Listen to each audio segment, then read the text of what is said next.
Welcome back to Subversive Preacher. My name is Cameron Miller. This is a sermon for the fourth Sunday of Lent. And the readings for which I'm referencing, you'll find a link for them on my website. Just imagine how things might have turned out differently if the author of John's Gospel had put these words on the lips of Jesus in chapter 3 instead of the ones that he wrote. This is my little rendering. God did not send the Son into the world to condemn the world, but in order that the world might thrive. Those who recognize him will help the world to thrive, but those who do not recognize him are in danger of preventing themselves and those they share the world with from thriving together.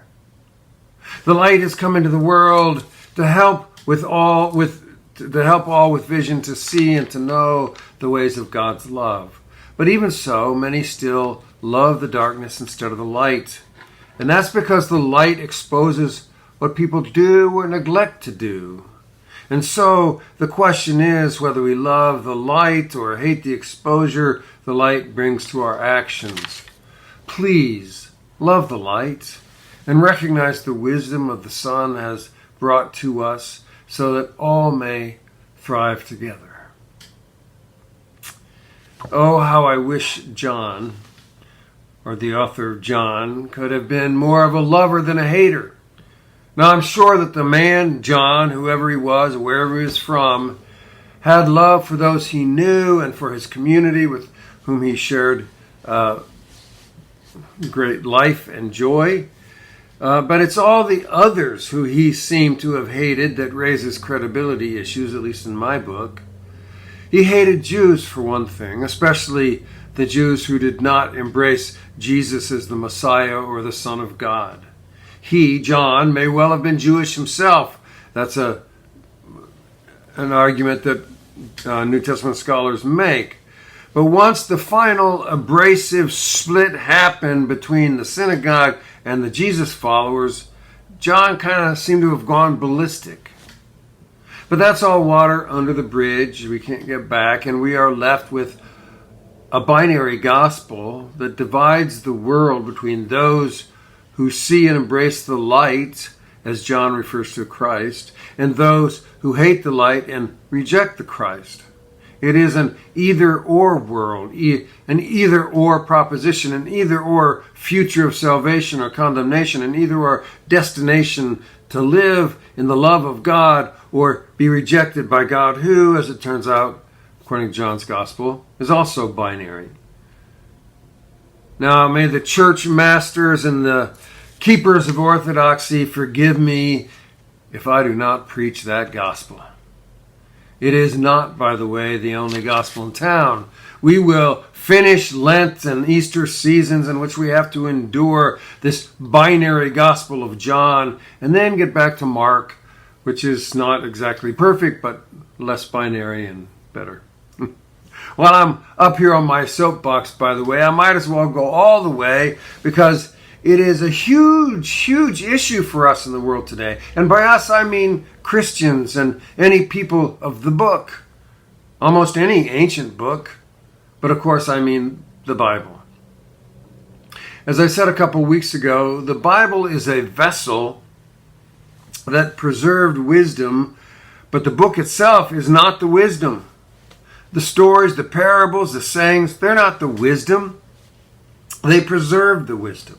They carried the wisdom across time and across miles and across language and across culture. We have to dig for it. It isn't just served up on a plate like breakfast from Waffle House. But we've been lazy.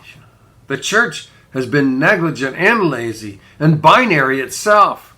Either you're one of us or you're not. Either you believe what we tell you or you are not loved by God. Instead of giving us all tools to dig for the wisdom and adapt the wisdom to each new generation and each new moment in history, we preserved the book and we preserved its words in a literal fashion and insisted that they never change. We took what John wrote and we literalized it as if it were verbatim court reporting of Jesus' actual words, which it's not.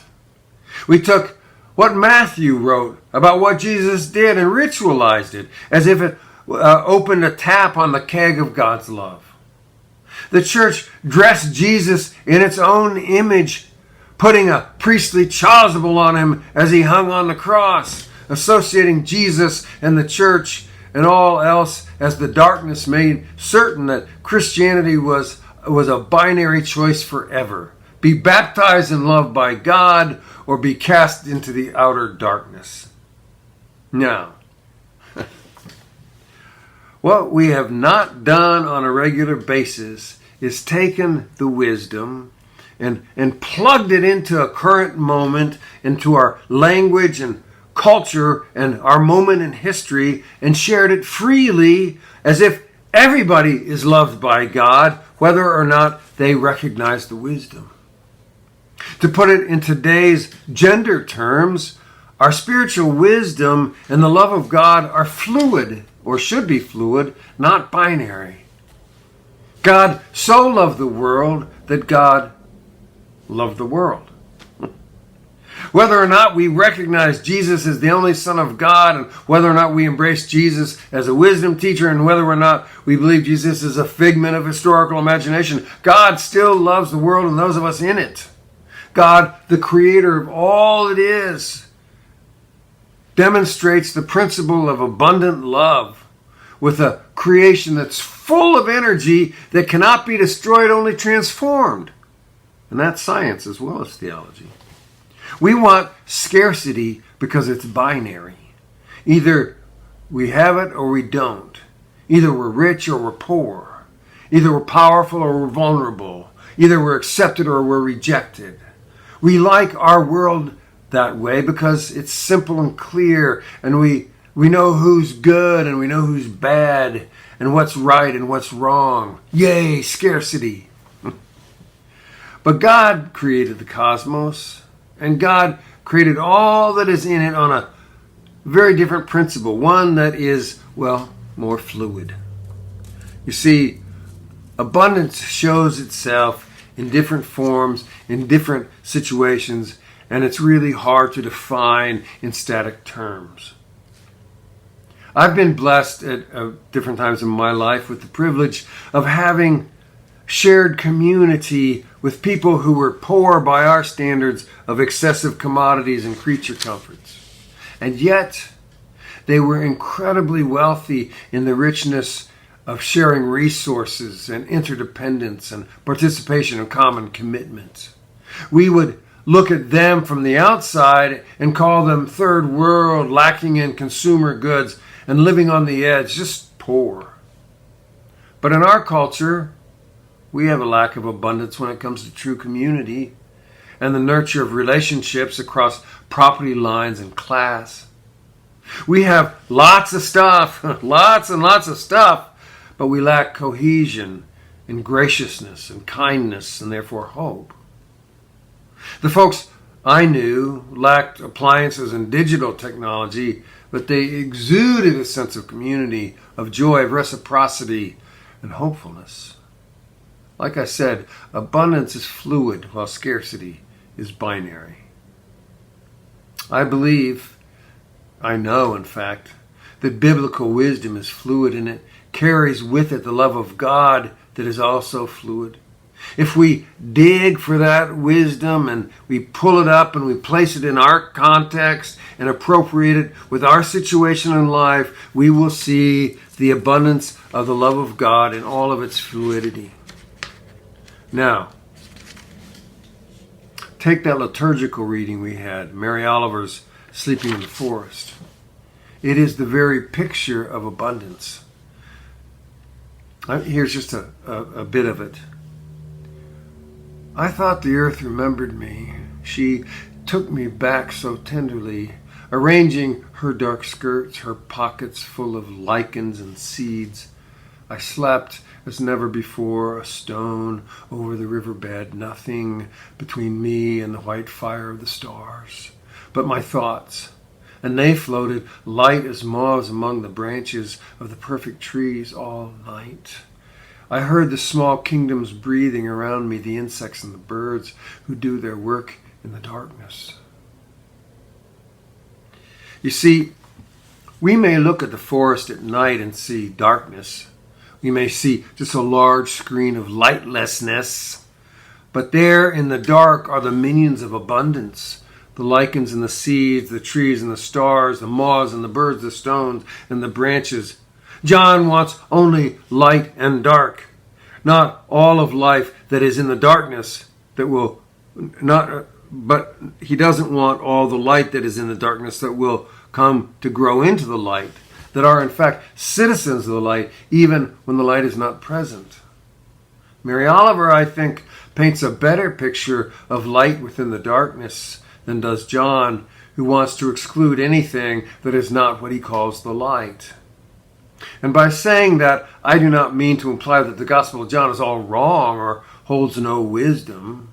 There's wisdom aplenty to be mined within that Gospel, so long as we go digging with the understanding that the love of God is fluid, not fixed.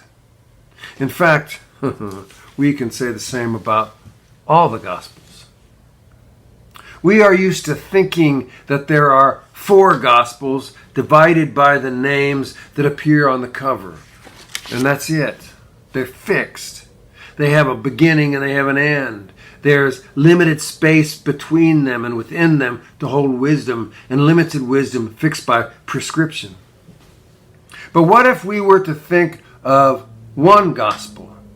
One gospel holding an endless stream of wisdom found in an abundance in the ancient text, with a multitude of names and some with no names. In fact, one gospel beginning with the book of Genesis and unending, because some of the texts are actually still being written even now. Talk about fluidity. The love of God and the wisdom that evokes that love is not fixed, it's fluid. It moves like the river it is, overflowing the levees and the dams and all of our efforts to shape and limit how it flows. When our love is fluid, it flows through us. And when our love is fixed by scarcity, it flows over us. It is way past time, way past time for us to change how we talk about being Christian in the world that is so over it, so post-Christian. We have so much wisdom to share because we have so much of the love of God to share. But we need to do it in the language and metaphor and ritual and music and spiritual practices that speak to our moment in history, to this moment in time. So forget all the binary talk. Let's get fluid. I wish you